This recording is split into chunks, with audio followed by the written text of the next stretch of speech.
आपको सामने से देख रहा हूँ, अंदर से एक अलग तरह की फीलिंग आ रही थी। मैं कार्यक्रम अभी जैसे डॉक्टर साहब ने भी बताया और कौशल जी अभी काफ़ी कुछ बोल के गए। आज यहाँ पे इस उम्र में आके जो सीखने का जो मौका मिला है उसका वर्णन करना मेरे लिए बहुत मुश्किल है, बट बोलने की एक शायद परिपाटी भी कह लो, या आपने जो एक जिस पोजीशन में बुलाया है बोलना तो पड़ेगा ही। जो सोच के आया था वो सब साफ हो गया लेकिन प्रेरणा से में आके प्रेरणा ना मिले, ये प्रेरणा नाम के साथ भी अन्याय होगा कहीं ना कहीं। स्वाभाविक है, यहाँ पे कण कण में प्रेरणा का यहाँ पे रूप है। हर रूप में जैसे आदमी यहाँ पे प्रवेश करता है, बड़ी प्यारी सी घटना है। जब मैं पहली बार यहाँ पे आया, मैं बताए बिना, हाँ, क्योंकि माहौल थोड़ा सा साहित्यिक रूप भी है और भावनाओं से जुड़ा हुआ है। मैं जैसा कि सभी अभी तो जान गए हैं आप, यहाँ पे ज्ञान मंदिर 18 मंजिल का जो बन रहा है उसका प्रधान के रूप में मुझे जिम्मेवारी मिली है। जब मैं दिल्ली में था, हमारे ट्रस्ट की मीटिंग हुई, सपने से भी दूर थी ये बात। जब मैं मीटिंग में बैठा था, जब मेरे को प्रधान पद का दायित्व मिला, शायद वो प्रभु की लीला कहूँगा आज तो मैं, उस वक्त तो थोड़ा सा बोझ लग रहा था कि इतनी बड़ी जिम्मेवारी मैं कैसे संभालूंगा। दिल्ली से कुरुक्षेत्र, शायद ये जिम्मेवारी मिलने से पहले कुरुक्षेत्र में मेरा आगमन मुश्किल से ही 2 या 3 बार हुआ था। किसी व्यक्ति से मेरा कोई परिचय नहीं था कुरुक्षेत्र में। व्यक्तिगत अगर मैं बात करूं, मैं किसी, अगर ऑफ द रिकॉर्ड थोड़ी सी अजीब बात है कि मैं चिड़िया को भी नहीं जानता था यहाँ पे, पर जब भगवान की असीम कृपा होनी होती है तो आज मैं शायद उन पलों से ही ज्यादा ये मान के चलता हूँ कि भगवान ने मेरे ऊपर ये असीम कृपा की कि कुरुक्षेत्र में आके सेवा का मौका मिला, कुरुक्षेत्र में आके आप लोगों का सानिध्य मिला। प्रेरणा से शायद प्रेरणा मिली थी, शायद ये लीला भगवान ने रची थी। ये बात मैं प्रेरणा में खड़ा हूँ, यहाँ पे मान सम्मान का मामला है, उस भावना से नहीं बोल रहा, उसका अंश हो सकता है, बट ये हकीकत है। जब मैं पहली बार ज्ञान मंदिर में आया तो कोई भाई मेरे नरवाना की हैं, राजीव सान्याल जी, शायद कुछ लोग वाकिफ होंगे उनसे, यहाँ पे मेरे बड़े भाई हैं वो, उनको मैंने कॉल किया। मुझे मालूम भी नहीं था कि वो कुरुक्षेत्र में, कहीं से पता लगा कि जब जुड़ गए तो कि नरवाना से कोई, स्वाभाविक तौर पे है आदमी अपने अपने रूप में देखता है कि कौन मिलेगा मुझे वहाँ पे। उनको मैंने निवेदन किया, वो ज्ञान मंदिर में हम बैठे थे तो चर्चा के दौरान उन्होंने एक बड़ी प्यारी सी बात कही, राजेश भाई मैं एक बात मेरी मानोगे? मैं क्या, बोलो भाई, क्योंकि मानने के लिए उस वक्त दिमाग भी काम कर रहा था, मन नहीं था, सच्ची बात है। क्योंकि मैं ढूंढ रहा था, मुझे जो भी कोई कह देगा, किसी से मिलवाएगा, मिलने का लालच था उस वक्त। बोला राजीव भाई कि मेरे कहने से एक बार ना, एक आपको लेके चलना है कहीं। मैं कह, चलो जी, मैं कहाँ चलना है? एक प्रेरणा आश्रम है यहाँ पे, वहां चलना, उनके संचालक है। मैंने कहा भाई कोई आश्रम है, कोई आश्रम है तो कोई बाबा बुब्बा होगा भाई किसी बाबे से। मैं कहा यार थक लिए बाबों से मिलके, लेकिन लालच था और मजबूरी थी उस वक्त। वो राजीव सान्याल ही मुझे भगवान जैसा लग रहा था कि यार कुरुक्षेत्र में एक आदमी हालचाल पूछने वाला तो है। शायद आप मेरी मनोदशा से समझोगे, जुड़ोगे आप, कि मुझे तो कुछ मालूम नहीं था कि हाँ लेके चलना, ले चल भाई, कोई बात नहीं, एक बाबे से और मिल लेंगे भाई, इतने कोई ये कोस्ट है कुरुक्षेत्र में आने की, राजीव सान्याल से सानिध्य बढ़ाने की। मेरे को उस टाइम राजीव सान्याल ही दिख रहा था कि चल यार इसके साथ घंटा आध घंटा होता है ना दिमाग में, आध घंटा लगा लूंगा इसके कहने से, कोई बात नहीं यार, आशीर्वाद तो मिलेगा किसी का, तो दिमाग में था आशीर्वाद तो मिलेगा, ये सोच के मैं आ गया। आया तो एक उस वक्त की जो मनोदशा से जोड़ रहा हूं, एक हीरो सा आदमी गेट पे खड़ा था। मैं कहा यार बाबा कलाकार है भाई, अंदर जो भी बाबा है, जिसका गेट पे ही आदमी इतना सुंदर सा हीरो सलोना आदमी खड़ा है, बाबा पता नहीं क्या होगा भाई। मुझे सच बात है, ये बिल्कुल एक एक शब्द मन के हैं। मैं कहा भाई चलो, अब ना वो बताए ना मेरे को किसी ने बताया, आओ जी माता रानी के जो स्वाभाविक एक प्रक्रिया है। माता रानी का मत्था टेका, फिर वो अपना शहीद स्मारक पे गए, फिर साहित्य संग्रहालय में गए, फिर बोले चलो जी अंदर आश्रम। मैं क्या भाई अभी बाबा तो अंदर ही बैठा है, कोई बाबे के पास तो अभी जाना बाकी है। चला गया जी, ध्यान, माता रानी के दर्शन किए, सब काम किया, बट जिज्ञासा जो थी उस संत से मिलने की थी कि यार तो वहां बैठ के कुर्सी पे जी बाहर, जैसा इनका कैंटीन है शायद, वो कैंटीन के बाहर मैं इंतजार देख रहा भाई। मैं जब तक माहौल मन में और दिमाग में ऐसा बन चुका था कि भाई पता नहीं किसके दर्शन होने आज। तो बात करते करते अब किसी ने मेरे से परिचय, जो बाकी साथ में थे वो मान के चले कि मेरा परिचय हो चुका है, जय भगवान जी मान के चल चुके कि मेरे बारे में जानते हैं, बेचारे लग रहे उसी हिसाब से अटेंड करने, जो इनका बेसिक स्वभाव है। आज मैं कह सकता हूँ, उस वक्त तो कुछ और लग रहा था, आज जो इनका एक हर इंसान की एक चेसिस होती है। तो बैठ के कुर्सी पे तो पता लगा, वो एक रहस्य खुला। मैंने कहा भाई वास्तव में ही जो संत की जो भाषा परिभाषा है, जब एक इंसान के अंदर इस तरह की फीलिंग आ जाए, और मैं जिस भावना से आया और उसी इंसान के अंदर मैं वो ढूंढ रहा हूँ कि यहाँ पे आने वाला, यहाँ पे रहने वाला बाबा कौन है, जब मुझे उस बाबा का रहस्य खुला तो शायद आप मेरे मन की स्थिति समझ सकते होंगे। तो ज्ञान मंदिर के ट्रस्ट के प्रधान के नाते मेरे ऊपर ये कृपा रही कि उसी दिन जब मुलाकात हुई तो मैंने एक मीटिंग रखी थी दोपहर के बाद की। वो टाइम गैप भी बड़ा कम था कि मैंने मंडी में मीटिंग रखी थी, 30 थी मेरे ख्याल से शायद, है ना, मंडी में गए थे हम, पहली मीटिंग थी कुरुक्षेत्र में हमारी। तो मैंने कहा भाई तो मौज होगी भाई, बाबा तो बाबा है ही, और सिंगला भी है, क्योंकि ज्ञान मंदिर का निर्माण दिख रहा था। मैं कहा भाई मुझे तो पिलर मिल गया यहाँ पे, मैं इनको यहीं से फिर अपने साथ मीटिंग में लेके गया। और इन्होंने उस वक्त फिर, वैसे तो आज बात बहुत छोटी है, उस दिन बहुत बड़ी थी मेरे लिए कि संरक्षक ट्रस्टी के रूप में इन्होंने मेरे साथ जुड़े, इतना बड़ा सहयोग। तो सबसे बड़ी जिम्मेवारी है संरक्षक ट्रस्टी की, वो उन्होंने सहर स्वीकार करी। और जब तक मैं उस मीटिंग से वापस आया तो मुझे लगा ही नहीं कि मैं कुरुक्षेत्र में पहली बार आया हूँ। यहाँ पे मेरे लिए कोई दोस्तों की कमी है, मेरे वेल विशर्स की कमी है। अब ज्ञान मंदिर, क्योंकि जो मन में लेके आया था ढूंढ, मैं मंडी की मीटिंग करी मैंने इसीलिए थी कि दिल्ली में बैठ के कुरुक्षेत्र की प्लानिंग करना टेक्निकली बहुत ज्यादा अच्छी बात नहीं है, क्योंकि बैकग्राउंड हरियाणा की होने की वजह से दिल्ली समुद्र है, दिल्ली में हर तरह का आदमी है, वहाँ की अपनी एक भौगोलिक मजबूरी है। आदमी यहाँ बैठ के कुछ भी कहे कि वहाँ की हवा पानी तेज है, वहाँ का आदमी तेज है, वहाँ सो कॉल्ड हर आदमी की अपनी अपनी भाषा है, परंतु क्योंकि अब 40 साल से मैं दिल्ली में रह रहा हूँ, समझ सकता हूँ कि वहाँ की हवा ही ऐसी है। वहाँ पे हर चीज इतनी स्पीड में चलती है, अगर आदमी वहाँ स्लो चलेगा तो पीछे रह जाएगा। बात ये नहीं है कि इंसान क्या है, जैसा माहौल है।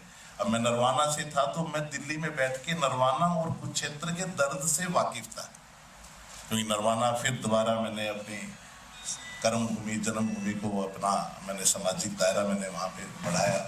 तो उस मजबूरी को मैं समझते हुए यहाँ पे कि कुरुक्षेत्र में जो लोग बैठे हैं, ज्ञान मंदिर कुरुक्षेत्र की जो नींव रखी गई कुरुक्षेत्र के लोगों द्वारा ही रखी गई। दिल्ली एक इसका पड़ाव हो सकता है, क्योंकि साधन चाहिए और लोगों को जोड़ना भी है, स्वाभाविक है। दिल्ली और कन्याकुमारी का हम रिजर्वेशन नहीं रख सकते, परंतु ये मान के चलना कि इस कार्यक्रम को दिल्ली वाले लोग ही पूरा करेंगे, ये बात वहां बैठ के गलत थी।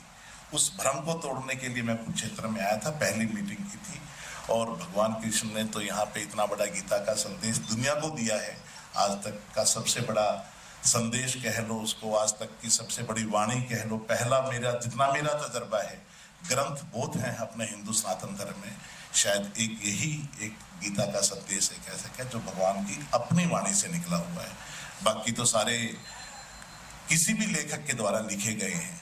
ये ही एक गीता का संदेश शायद जितनी मेरी को समझ है। कुशल जी, आप लोग ज्यादा साहित्यकार हो, ज्यादा जानते होंगे, बट आप लोगों के सानिध्य में रह के आप लोगों से सुन के इतनी बात हमें समझ में आई है कि गीता का संदेश भगवान की वाणी से निकला। और पूरे विश्व में जितनी भाषाएं हैं, एक सिर्फ एक ऐसा है, ये ग्रंथ है जो हर भाषा में उपलब्ध है वर्ल्ड लेवल पे, चाहे वो किसी भी धर्म का है, किसी भी जाति का है, गीता 5000 साल पहले भी जितनी प्रासंगिक थी उतनी आज भी है, और मेरी जितनी समझ है 5000 साल बाद भी उतनी ही रहेगी। उसी पे शोध केंद्र के नाम पे एक छोटा सा ये ज्ञान मंदिर का प्रयास स्वामी चिरंजीव पुरी महाराज जी ने जो यहाँ पे शुरू किया है, जिसकी मेरी जिम्मेवारी है, जय भगवान जी की जिम्मेवारी है, और आप लोगों को भी आह्वान करूंगा इस मंच के माध्यम से कि जब भी कभी मौका लगे, वैसे तो कुरुक्षेत्र वासियों ने सभी ने देखा ही होगा किसी ना किसी रूप में। अब जैसे वहाँ पे लिफ्ट स्टार्ट हो गई है, जय भगवान जी ने एक बड़ा अच्छा कार्यक्रम वहाँ पे शुरू किया है जब से जुड़े हैं कि 18वीं मंजिल पे मेरे को पता लगा अभी जो अम्बाला से बहन जी आती हैं, हाँ बताया कि जब तक हमारी लिफ्ट की भी शुरुआत नहीं हुई थी 18 मंजिल तक पैदल ही चले गए। उस आप भी थे, क्या बात है, बताओ। समझ में आता है कि ये बहुत बड़ी बात है। ये भी एक प्रेरणा है। जब मुझे पता लगा इस बात का कि 18 मंजिल पे इंसान पैदल ही चला गया, तो दो तरह के द्वंद्व आए मेरे सामने उस दिन भी। प्रेरणा भी मिली, द्वंद्व भी था कि यार ये कैसी सोच है। मेरे पास गुम्बद का फोटो भी है सर। अच्छा, ये took only 5 minutes. हाँ Reach at the top, 5 minutes only. भाई देखो, पता है जय गांधी क्या है, बात फिर वही है कि दिल्ली से जो सोच के आया था उस पे सारे पे पानी फेर दिया आप लोगों ने यहाँ के। और जो यहाँ के बैठ के सोच रहा था कि बोल लूंगा, वो भी हाँ, नहीं आप भी, आप देखो आदमी के मन में चोर होता है। मैंने आपके बारे में कुछ कहा? ना ना ना, आपने भी कोई कसर नहीं छोड़ी। फिर यहाँ पे तो भीष्म पितामह साहित्य के बैठे हैं, मधुकांत जी, कौशल साहब, इन्होंने इतना वर्णन किया प्रेरणा का और प्रेरणा की टीम का। बात सिर्फ एक ही समझ में आती है कि दुनिया चले ना श्री राम के बिना, और राम जी चले ना। इसमें एक लाइन और ऐड कर लो, दुनिया चले ना श्री राम के बिना और प्रेरणा चले ना हनुमान के बिना। खैर, प्रेरणा से आके, प्रेरणा में आके प्रेरणा ना मिले, ऐसा हो नहीं सकता, स्वाभाविक है। सुशीला जी को देखा मैंने, मतलब कि कोई भी व्यक्ति यहाँ पे कमर्शलाइजेशन तो है ही नहीं किसी भी चीज में, किसी भी चीज में। हर आदमी भावनाओं से जुड़ा है। इस बात से मुझे अपने उस वक्त की उस भाई को याद करता हूं मैं जिसने मुझे मिलवाया, या मैं जो यहाँ से समझ के गया। आप लोगों से मिलके लगता है कि जैसे डॉक्टर साहब ने भी कहा कि बावला तो आदमी यहाँ के बावलों के साथ रह के बावला हो भी जाता है सर। बावलों की एक खूबी ये भी है, और ये हम सबकी और आप लोगों की सामाजिक जिम्मेवारी भी है। हनुमान को जितना हम हनुमान कहेंगे ना, शक्तिपीठ जितना मैं समझता हूँ सर, शक्तिपीठ और एक आम मंदिर में क्या फर्क है। जहाँ पे लाखों लोग दर्शन करने जाते हैं, राम राम बोलते हैं, जय माता की बोलते हैं। माता वैष्णो देवी पे किसने देखा है कि वहां पे क्या था? सॉरी, मेरे शब्दों पे मत जाना, इस टाइम मेरी भावना समझना, क्योंकि भावनाओं से बात कर रहा हूँ। माता वैष्णो देवी के बारे में भी मैं कई बार सोचता हूँ। मैं मेरे ख्याल से 55 साल की उम्र का हो गया हूँ। दावे के साथ कह सकता हूँ कि मैं 55 बार वहां पे मैंने दर्शन और आशीर्वाद लिया है। मैं नहीं समझ पाया कि मैं वहां पे दर्शन किसके करके आता हूँ, मुझे नहीं समझ में आई आज तक बात। बट मुझे एक आत्मिक शांति मिलती है, मुझे एक शक्ति मिलती है, ऊर्जा मिलती है। माता वैष्णो देवी वहां पे क्या स्वरूप है, क्या स्टोरी है, क्या कीमत है, मुझे नहीं मालूम, बट वो शक्तिपीठ है। क्यों? क्योंकि लाखों लोग जाते हैं वहां पे, जय माता की, जय माता की, जय माता की, जय माता की। वो जो जय माता की ध्वनि और जो वहां पे उच्चारण है, उस जगह का ऐसा हो ही नहीं सकता कि वहां पे भाव ना बने, वहां पे ताकत ना आए। शक्ति पीठ शायद इसीलिए नाम रखा जाता होगा कौशल साहब, कि जितनी पूजा, जितनी अर्चना, जितना भाव जहां पे होगा, तो सेम मुझे लगता है कि आने वाले समय में एक शक्तिपीठ के रूप में प्रेरणा आश्रम भी अपना नाम बनाएगा। क्योंकि यहाँ आके आदमी दिल से जुड़ता है। जो भी यहाँ पे जुड़ा हुआ है, चाहे वो छोटे से छोटा सहायक है, चाहे यहाँ पे उसका सुविधाओं का लाभ ले रहा है या सुविधाओं को प्रदान कर रहा है। 3 तरह की सेवाएं हैं यहाँ पे। मैं देख रहा हूँ कि तीनों ही, टीकाराम नाम है ना शायद, टीकू मेरे ख्याल से पूरी प्रेरणा समिति का सबसे नीचे का पायदान है। उसके बाद जो सरदार जी हैं या मेरी माताएं हैं जो यहाँ पे अपना समय गुजार के इस शक्तिपीठ को शक्तिपीठ बनाने में अपना सहयोग कर रही हैं। बेटे, इन माताओं को, पिताओं को बेटे सक्षम ही नहीं थे जी। ये तो प्रेरणा थी तो भगवान ने ये लीला रची है। इसको मैं ये कहूं कि कोई पुत्र या बेटा उनको रख नहीं पाया, मैं तो थोड़ा सा मेरा इस पे अलग भेद है। ये तो जय भगवान जी जैसा पुत्र मिलना था, बलशाली, और जैसे खुगर जैसे, ये सेवा मिलनी है इनको।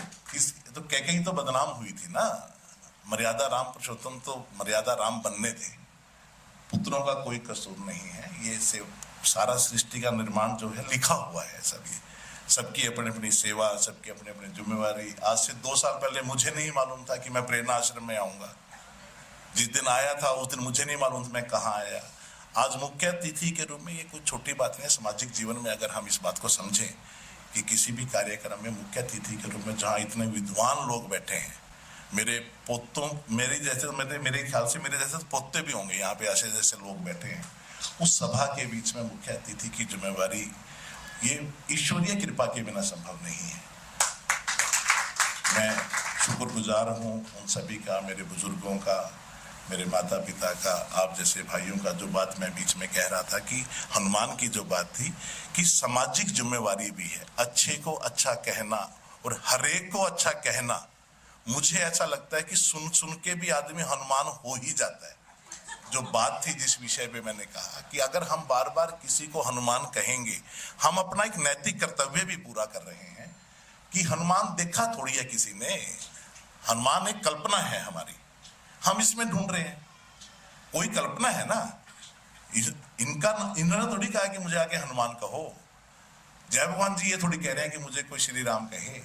श्री राम जी की जो कल्पना हमारे दिमाग में वो ढूंढते हैं हम इनमें, जिनको मिल जाती है उनके लिए राम है, स्वाभाविक है।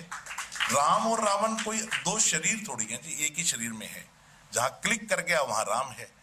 अब मेरे राम को जब तक आप राम मान के चल रहे हो, मेरे अंदर राम है।